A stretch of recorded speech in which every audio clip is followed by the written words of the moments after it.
Hello everyone, welcome back to my Lisa daily লাইফে। সবাইকে welcome. আশা করি সবাই ভালো আছো, আমিও ভালো আছি। না, অন গড, সবাই ভালো আছো, আমিও ভালো আছি।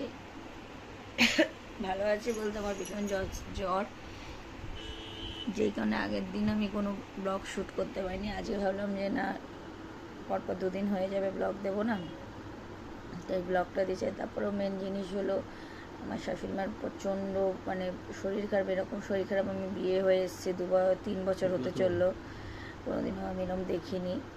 যাই হোক, তোমাদের দাদা ভাইয়েরও মন মেজাজ খারাপ হয়ে গেছে, কারণ দেখো সবে কিছুদিন বছরখানিক হয়েছে সে তার বাবাকে হারিয়েছে। এখন মায়ের এই রকম অবস্থা, একটা যতই যাই হোক না কেন মনের দিক আমার নিজেরই খারাপ লাগে। যেহেতু আমার শাশুড়ি আমাকে খুব ভালোবাসে এবং আমাকে ভয়ও পায়, এই খেত না, কিছুই খায় না। এবার দেখো, একটা মানুষ না খেলে কি বাঁচে? কালকে জোর করে ডাক্তার আমাকে দিয়েছিল, যখন আমার খুব শরীর খারাপ হয়েছিল তখন আমাকে দিয়েছিল এনশিরো, ওটাকেই কালকে গুলিয়ে খাইয়ে দিয়েছি।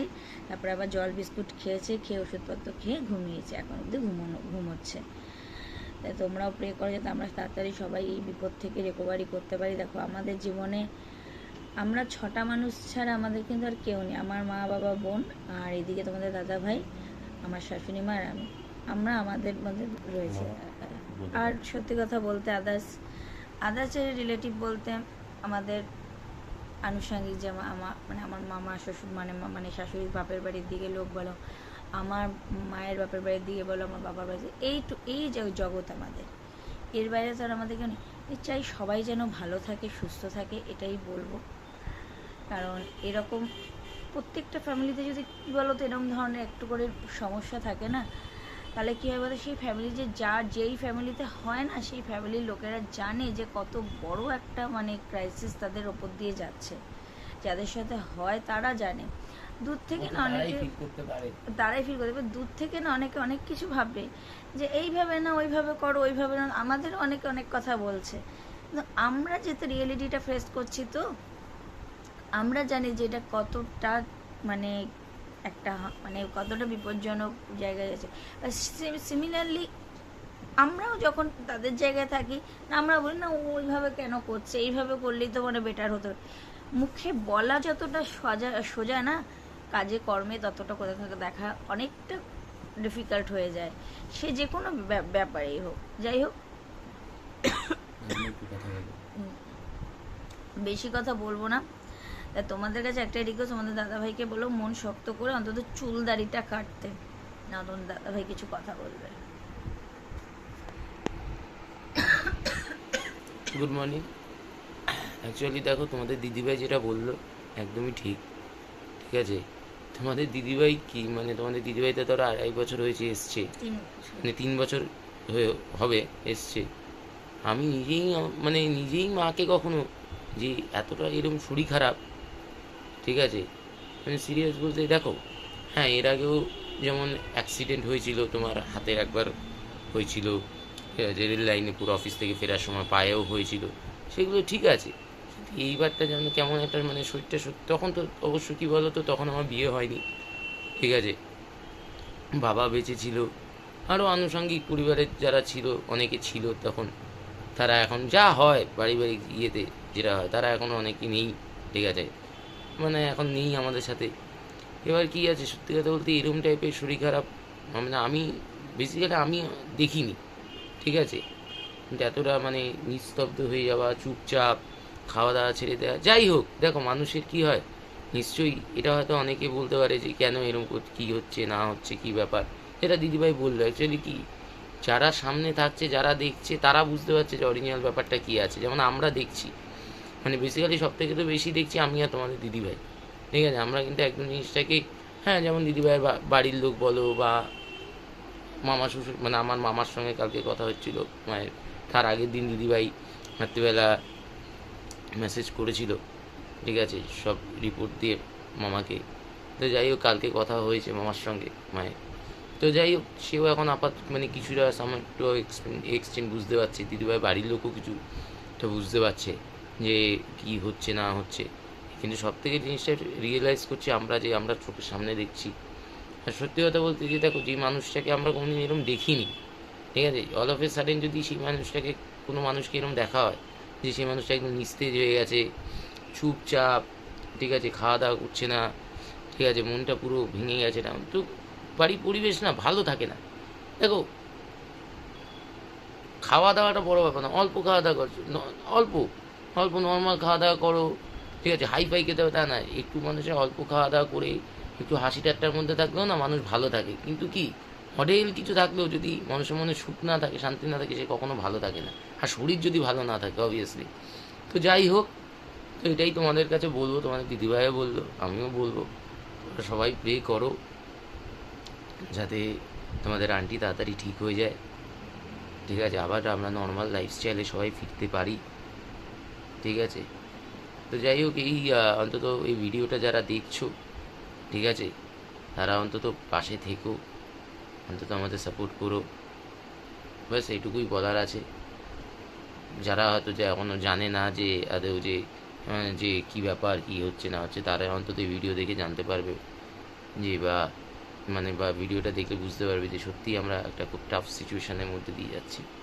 ঠিক আছে, চলো, ভগবান আছে, বাবার আশীর্বাদ আছে ওপরে, তো ঠিক হয়ে যাবে। এবার দেখা যাক, সবই ওপরওয়ালা, সবই তোমাদের ভালোবাসা, সব কিছু হতে। চলো, হ্যাঁ, না কথা বলো। ঠিক আছে, অনেক ভারী ভারী কথা তো তোমাদের বলে ফেললাম। তা আমি চেষ্টা করব আজকে আমার শাশুড়ি মা মানে তোমাদের আন্টিকে একবার ক্যামেরার সামনে নিয়ে আসতে তো চাইছে না, যদি পারি আমি নিয়ে আসব। আর সারাদিন কি করি না করি, এখনও আমি আমার এতটাই ঠান্ডা লেবারে জ্বর, আমি বিছান তোমাদের দাদাভাই একটু আগে আমাকে প্যারাসিটামলও দিল, গ্যাসের ওষুধ দিয়ে একটা বিস্কুট খেয়ে নিলাম, দিয়ে একটা প্যারাসিটামল দিল। যাই হোক, সারাদিন পাশে থাকো, দেখতে থাকো ভিডিওটা, স্কিপ করো না, আশা করি তোমাদের ভালো লাগবে। আর তোমাদের একটা জিনিস শেয়ার করার আছে, দেখাবো, যেহেতু ওটা কালকেই এসেছিলো আর আমি কালকে কোনো ব্লগ শ্যুট করতে পারিনি, তাই আমি আজকে ওটা তোমাদের সাথে শেয়ার করে দেবো।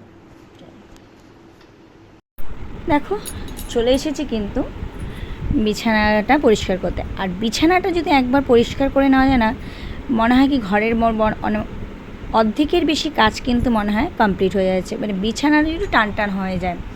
আর সত্যি কথা বলতে যতটা স্পিডে কাজগুলি করছি, ততটা স্পিডে যদি বাস্তবে এরকম করতে পারতাম, তাহলে তো ভাবো তো কতটাই না ভালো হতো।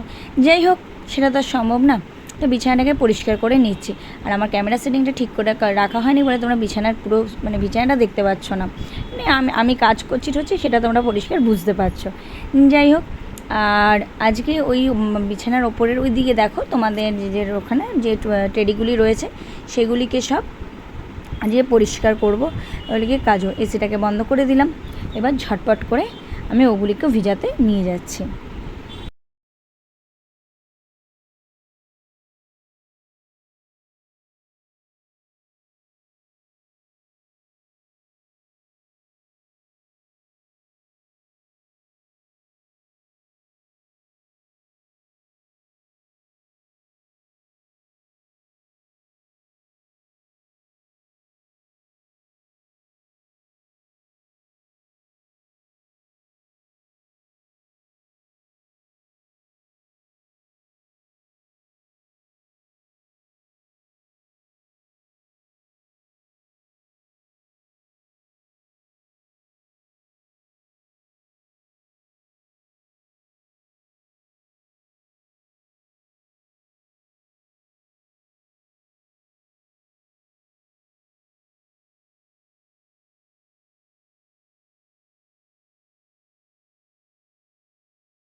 দেখো, রান্নাঘরের এই বাসনপত্রগুলিকে আমি পরিষ্কার করে নিচ্ছি। পরিষ্কার করে নিচ্ছি বলতে এগুলি মাজা ধোয়া ছিল। আর এই যে র্যাকটার মধ্যে আমি যে তোমার সব ডিনার সেটের জিনিসগুলি রাখি সেখানটাতে সাজিয়ে গুছিয়ে রাখছি। আর ওই মেয়েটা যে কাজগুলি সব করে রেখে গেছে বাসনপত্র মেজে, সেগুলিকে একটার পর জায়গায় আমি কিন্তু তুলে রাখছি। দাদাভাই এসে আবার আমাকে একটু কাজে হেল্প করতে গেল, তখন আমি ওকে বললাম না দরকার নেই, আমি একাই পারবো, এইটুকু কাজ একা করতেই আমি পারবো। দেখে না ঝটপট করে আমি কিন্তু সব গুছিয়ে নিয়ে পরিষ্কার করে আবার নিয়ে মুছে নিলাম। দেখো অলমোস্ট সব পরিষ্কার করে নিয়েছি। গ্যাস ট্যাসে ওরা উনি করে গেছিলো, আমি আবার সব গুছিয়ে গেছে রেখে দিয়েছি। আমার তো আবার একটু বাতিক আছে জানো। এখানে একটা পাপোশ দিয়েছি আর এইখানে একটা ম্যাট দিয়েছি, দুটো ম্যাট দেওয়া হয়েছে। ময়লা এটা তো থাকেই জানো। ব্যাস আজকে এদিকের মোটামুটি কাজকর্ম সব কমপ্লিট হয়েছে। চার্জারটা সরিয়ে দে। ঝুল একটু ঝেড়ে দিয়েছি, যেগুলি খুব বেশি পড়েছিল সেগুলি আমি ঝুলগুলি একটু একটু করে ঝেড়ে দিয়েছি। এই ড্রাম দুটো ছেলেটা নিতে আসবে, ব্যাস তোমরা দেখেছো হয়তো আমি ঝুলগুলি ঝাড়ছিলাম। ঝুল এখন যেহেতু ঘরটা মোছা হয়ে গেছে সেইভাবে ঝুল ঝাড়া যাবে না, তাও আমি যতটুকু হালকা করে করা যায় আমি করে দিলাম।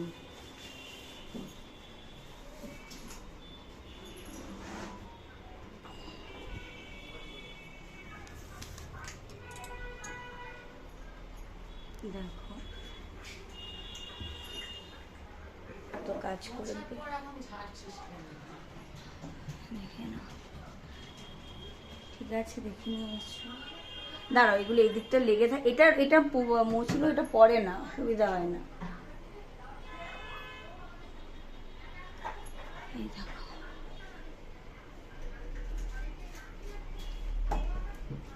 আমি এবার কতগুলো আমার ঘরে যে টেডি বিয়ার আছে সেগুলি সব ভিজিয়েছি, সেগুলিকে আবার কাচবো। ঠিক আছে চলো পরে আসছি। থেকে একটা পার্সেল এলো, বাট এটা কি এসছে এখন অবধি কোনো আপডেট আমার কাছে নেই। দাদাটা বললো বৌদি তুমি এটা একটু খুলে দেখে নাও, তা দেখে নাও যে কি আছে না আছে। চলো আমি তোমাদের সামনে এটাকে ওপেন করছি।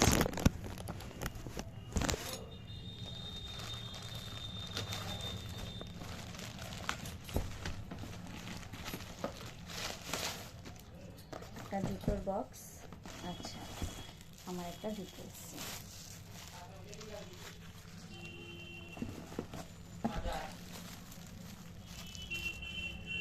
এই যে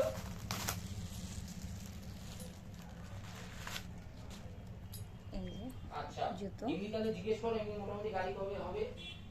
পরে তোমাদের দেখাচ্ছি, চলো।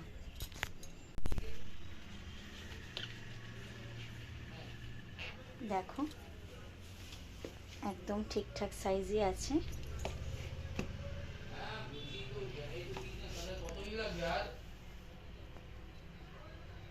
কেমন হয়েছে জুতোটা অবশ্যই জানিও।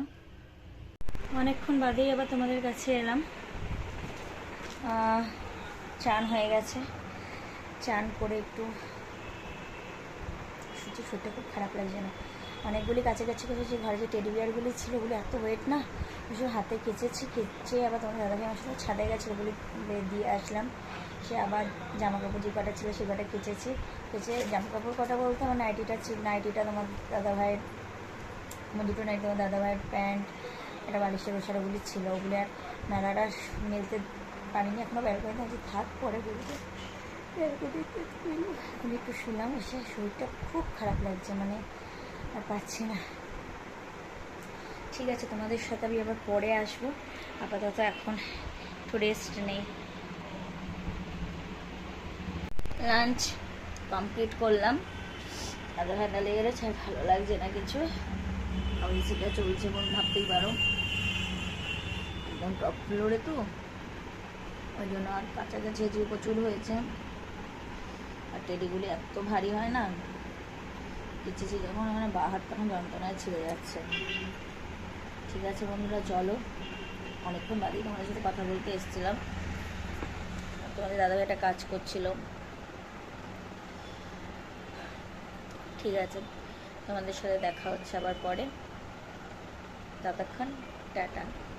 তোমাদের সাথে কিন্তু আমি অনেকটা টাইম পর এসেছি, মানে ভালো লাগছিল না, শরীরটা মন মেজাজ কিছুই ভালো লাগছে না, সেই কারণে আমি কিন্তু অনেকটা টাইম পর তোমাদের সাথে গল্প করতে এসেছি।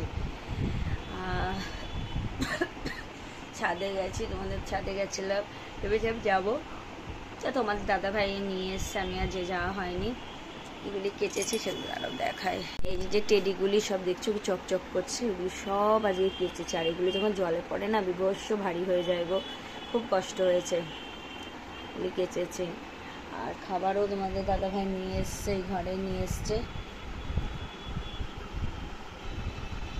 আমি আজকে ঝুল ফুল যা যা ছিল ওগুলি ঝেড়ে দিয়েছি, পরিষ্কার করে নিয়েছি। আমার মা ভালো জিজ্ঞেস করছে তোর কি রোজ কাচতে হয়? না, আমি বললাম ডেলিকার জিনিস ডেলি তো কাচি একটা, আর আমার একটু কাচার বাতিকও আছে, মানে। আর সব থেকে মেন জিনিস, আমার এই ঠান্ডা লাগার কারণটা কী হয়েছিল বলো তো? তো সকালবেলা 5টার সময় চান করে ফেলেছি ঠান্ডা ট্যাঙ্কির জলে। আমি একটু জলটা যদি উষ্ণ গরম করে নিতাম কোনো ব্যাপার ছিল না, ঠান্ডা ট্যাঙ্কির জলে চান করেছি। তারপরে যখন শরীরটা অস্থির লাগে, ব্যথার মধ্যে জল দিয়ে একটু ঠান্ডাটা আরও লেগে গেছে, হাত পা ব্যথা, মানে বিষের মতন ব্যথা, গা ছ্যাক করছে। এই 10:30 নাগাদ, 10:30 নাগাদ খাবে নাকি? 10:30 নাগাদ খাবো, খেয়ে দে তারপরে। অন্তিম পর্যায়ে চলে এসেছি, ডিনার কমপ্লিট হয়ে গেছে। ডিনার কমপ্লিট করে তোমার যে খাবার দাবার যেগুলো আমরা তো মাইক্রোওভেনে গরম করি, তাই যেগুলি বাটিতে থাকে সেগুলি তরকারিগুলিকে কন্টেনারে ঢেলে মাইক্রোওভেনে গরম করে তারপরে খাওয়া দাওয়া যেগুলি যতটা খাওয়া হয়, তারপরে যেটুকু বেঁচে যায় সেটা আবার ফ্রিজে তুলে দেওয়া হয়। আর এই যে খাওয়া দাওয়া কমপ্লিট করে সব মানে টেবিল পরিষ্কার করে 2টো জলের বোতল মানে ফাঁকা হয়েছিল, আমাদের দাদাভাই ভরে রাখলো। আর আমি আমার শাশুড়ি বললো শাশুড়ি ভাত খাবে না, তো শাশুড়িকে ইনশোরটা করে দিয়ে 2-4টে বিস্কুট দিয়ে আসলাম, উনি ওটা খেয়ে নেবে। তো এখন দাদাভাই তোমাদের বলছে আমি এখন বসবো, আমার ভিডিওটা এডিট করে এক্সপোর্ট করে রাখবো, কালকে সকাল আর্লি মর্নিংয়ে আপলোড করে দেবো।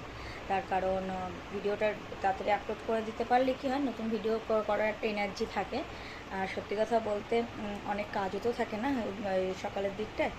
আজকে প্রচুর কাজ কমপ্লিট করে রেখে দিয়েছিলাম, কাছাকাছি যেসব ছিল ঝুল ঝাড়া, ঘরে প্রচুর ঝুল পড়েছিল, সেসব কিছু ঝেড়ে রেখে দিয়েছি। সেরকম অত কিছু নেই, তো ঠাকুরের জায়গাটা পরিষ্কার করে সেখানে যে ময়লা টয়লা ছিল, যেসব ফুল টুটো সেগুলো সব ফেলে দিয়ে এসেছি, ঠাকুরের জায়গাটাও পরিষ্কার করা হয়েছে।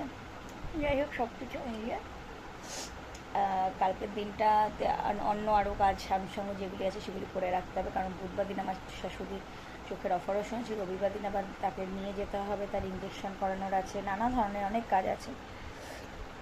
ঠিক আছে বন্ধুরা, চলো ব্লগটা এখানেই শেষ করে দিচ্ছি, দেখা হচ্ছে নতুন ব্লগে।